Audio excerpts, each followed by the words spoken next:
Asy-Sya'bi rahimahullah ta'ala itu ulama besar sekali, Amir bin Syarahil. Asy-Sya'bi ini ulama luar biasa, ini tabi'in. Dulu di masa dulu ini kebiasaan di zaman tabi'in itu kalau ada sahabat tabi'in pasti nggak berani ngomong, Pak. Ada sahabat Nabi, oh, sudah pernah ketemu Rasul langsung, kita siapa? Kita nggak pernah bertemu Nabi gitu ya. Beda dengan Asy-Sya'bi.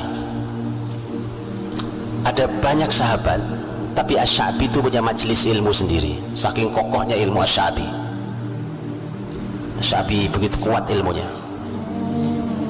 Asy-Sya'bi itu ulama yang ahli di berbagai bidang ilmu. Saya tunjukkan keahlian beliau.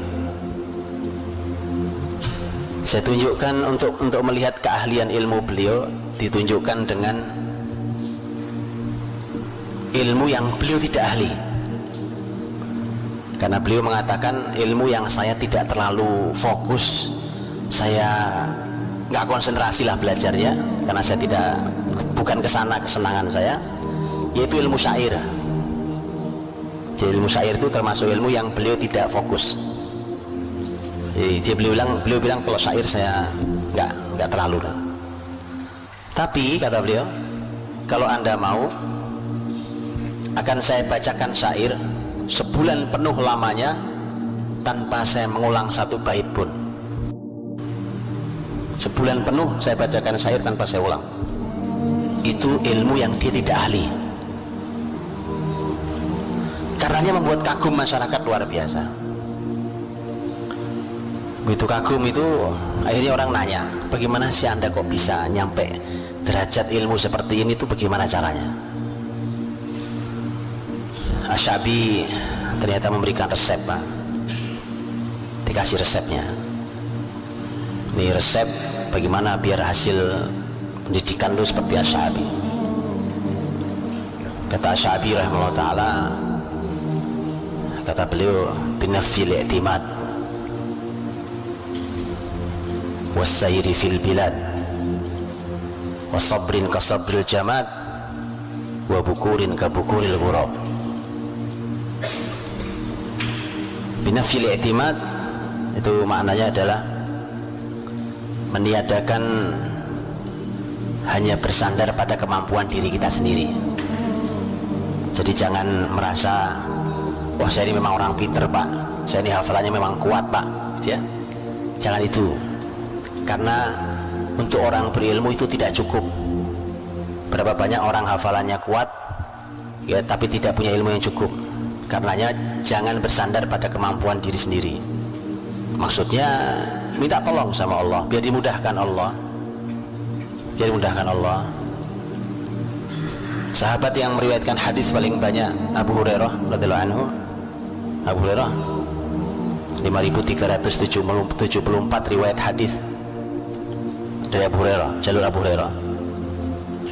Abu Hurairah itu kan bukan orang yang hafalannya kuat aslinya, tapi kenapa dia menjadi perawi hadis terbanyak 5374? Ada di antara kita yang hafal 5000 hadis?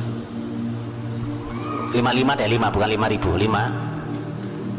Ngambil angka depannya saja 5, kan 5, 3, 7, 4, 5 saja.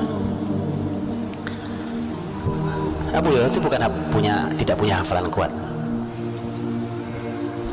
Karena itu dia datang ke Rasulullah SAW, sadar, saya kok hari ini belajar lupa besok gitu. Ya kalau itu kan kitab banget ya, makanya saya ceritakan yang kitab banget ya. Saya nggak ceritakan yang aneh-aneh, yang susah jangkaunya. Datang ke Rasulullah SAW, ya Rasulullah, saya ini kok belajar ilmu kepadamu, hari ini aku hafal, besok aku lupa, cepat banget lupanya. Nabi SAW mengatakan, buka sorbanmu. Sorbannya beliau pakai sorban, Pak. Buka sorban, gelar di sini, digelar di hadapan Rasul. Sorbannya didoakan Nabi, Pak. Kata Nabi, pakai lagi, dipakai lagi. Kemudian Abu Hurairah setelah itu memberikan kesaksian, demi Allah, setelah itu apapun yang aku dengar dari Rasul tidak pernah aku lupakan. Ya dah? Itu hebatnya, Pak. Jadi jangan bersandar dengan kemampuan diri sendiri, terbatas kemampuan kita itu.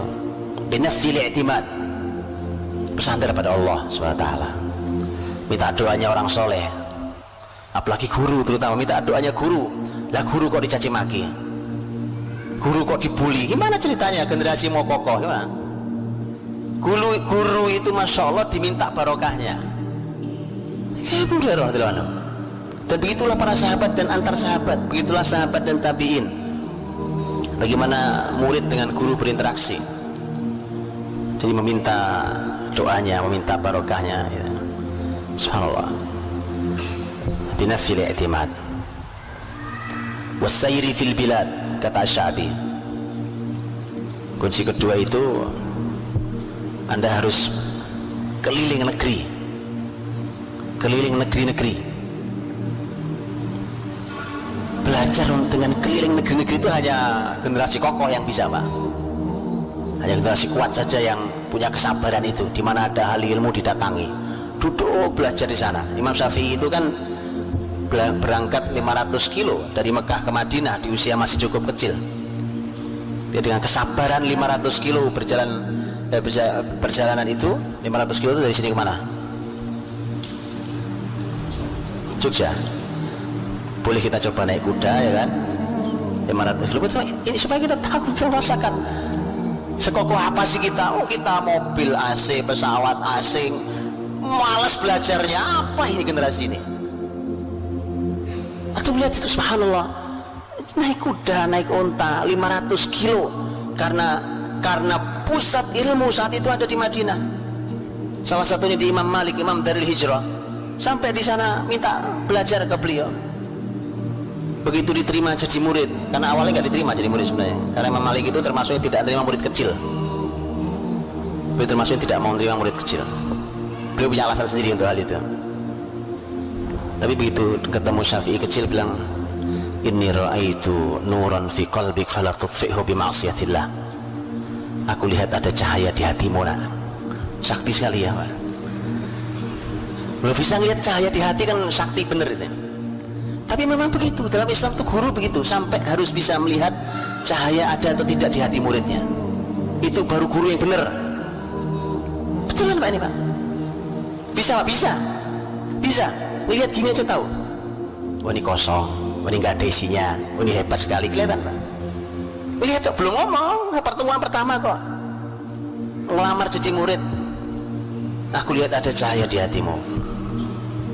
Gimana caranya? Nah, itu lain cerita kita bicara ya. Aku lihat ada cahaya di hatimu, maka jangan kau padamkan dengan maksiat pada Allah. Pesan pertama kali itu. Imam Syafi'i belajar pada Imam Malik, tidak meninggalkan Madinah kecuali setelah Imam Malik meninggal. Kokoh sekali, Pak. Duduk berlama-lama di majelis ilmu, di mana kebaikan di sana didatangi, keliling, habis itu keliling lagi nanti negeri-negeri lain, keliling. Begitu, Pak. Jadi Bapak Ibu tahu sekarang salah satu penyebab kenapa generasi tidak kokoh, bapak ibunya. Anaknya mau nyantri, ya Allah, mau nyantri loh, Pak. Enggak, bukan mau mati, mau nyantri. Dipegangi buntutnya, ditangisi tiap hari, Pak. Nangis boleh, bukan nggak boleh. Namanya orang tua rindu, ya kan? Boleh, Pak. Nangis aja nggak apa-apa, nangis aja yang sering, nggak masalah. Cuma masalah lepas dia. Bismillah, berangkat, nak. Nggak apa-apa. Ibu bapak nangis itu urusan biasa, nggak apa-apa. Berangkat. Bismillah, tuntut ilmu. Begitu. Bukan cuma dikekepi di rumah gitu. Jadi Bapak Ibu tahu, tidak kokohnya generasi penyebabnya kita. Lepas dia, bismillah, pergi, nak. Syafi'i kecil umur berapa saat itu? Masih kecil, Pak. Karena Syafi'i kecil itu baru bertemu Imam Malik setelah dia menghafal kitab Muwatta. Syafi'i menghafal Muwatta umur 10 tahun. Muwatta itu 7.000 riwayat hadis. Itu, ini generasi kokoh nih namanya, ya kan? Dikasih ini hafal nih hadis, hafal gitu. Asy-Sya'bi memberikan resep keliling, as-sayr fil bilad, keliling negeri-negeri. Kalau mau punya ilmu kokoh seperti saya, kata Asy-Sya'bi. wa sabrin ka sabril jamad. Ini kunci ketiga Sya'bi, yang sabar seperti sabarnya benda mati. Ini kalimatnya luar biasa, Pak. Ini benda mati nih, meja nih. Kalau saya tidur di meja ini, Pak, saya duduk di atas kursi ini, yang bosan kursi apa saya? Saya yang bosan, Pak. Benda mati tidak pernah mengeluh bosan, tidak mengeluh capek. Ya begini aja tuh kursi saya duduki, mau ngapain bosan saya, Pak? Ini capek saya. Kata Asy-Sya'bi, yang sabar, sabr kasabril jamad. Yang sabar itu sabarnya benda mati. Itu luar biasa kalau punya anak kayak gitu tuh, Pak. Sabar. Yang membuat tidak sabar juga kita yang ngajari, Pak. Makanya lihat bagaimana hasilnya Asy-Sya'bi rahimahullah. Keempat, Asy-Sya'bi mengatakan wa bukur ka bukuril ghurab. Kata bukur itu artinya pagi-pagi sekali, pagi-pagi sekali. Bisa maknanya memang waktu pagi sekali, atau maknanya adalah cepat, cekatan. Ka bukuril ghurab, seperti elang, burung elang yang cekatan, cepat. Kalau bahasa kita jangan lelet, kelemar lambat. Nah, cepat, cekatan. Bisa, subhanallah. Ini saya gambarkan dulu tentang generasi kokoh di zaman Islam, coba. Jadi ihris ala ma yanfa'uk, bersemangatlah pada semua yang memberikan manfaat bagimu. Di mana ada manfaat, datangi manfaat itu untuk dunia akhirat kita. Jangan pernah bermalas-malasan. Untuk bisa semua itu, kata Nabi, wasta'in billah, minta tolong sama Allah. Namanya manusia, Pak, kadang ketemu malasnya. Nabi juga berkata itu, Nabi juga menyampaikan itu. Karena setiap manusia ini ada sisi fatrohnya. Fatroh itu sisi futur, kadang-kadang lagi malas. Makanya wasta'in billah, minta tolong sama Allah. Wala ta'jaz, dan jangan lemah. Kamunya jangan lemah, tapi minta tolong pada Allah biar dikasih kekuatan. Nah, yang membuat kita lemah, lihat, Pak, adalah, lihat kalimat setelahnya, wala taqul law anni fa'altu kadza lakana kadza wa kadza. Jangan kamu berkata, andai aku begini maka pasti aku juga begini dan begini. Cuma ngayal aja kerjaannya. Itu generasi lemah. Cuma berhayal, coba kemarin saya jadi ambil, coba saya andai. Itu generasi lemah, itu yang membuat kita lemah, Pak. Kalau sudah kejadian lewat, sudah lewat, kan itu keputusan sudah kita ambil. Jadi generasi kokoh itu, Pak, diajari untuk berani memutuskan sekaligus berani mengambil risikonya, tentu dengan ilmu. Tadi ya, umpamanya kita hari ini punya pilihan terhadap sesuatu, saya ambil apa enggak, saya ambil apa enggak, ragu, orang ragu terus, memelihara keraguan terus. Itu bahayanya akan bisa masuk kepada tingkat yang lebih buruk, yaitu waswas. Dan Nabi menyebut al-waswasatu minas syaitan. Was-was itu, Pak, itu buruk sekali. Keadaan waswas itu, dan itu menjadi bagian dari penyakit jiwa hari ini. Orang punya sifat waswas karena memang kebiasaan memelihara keraguan dalam dirinya. Tidak ada keputusan yang clear, yang putus. Orang beriman diajari itu. Mau melangkah kaidahnya jelas. Nabi mengatakan da'ma yaribuka ila ma la yaribu. Kata Nabi, tinggalkan apa yang membuatmu ragu kepada yang tidak membuatmu ragu. Umpamanya kita mau ambil, saya ambil nggak ya, saya ambil nggak ya, jadi nggak ya, jadi nggak ya.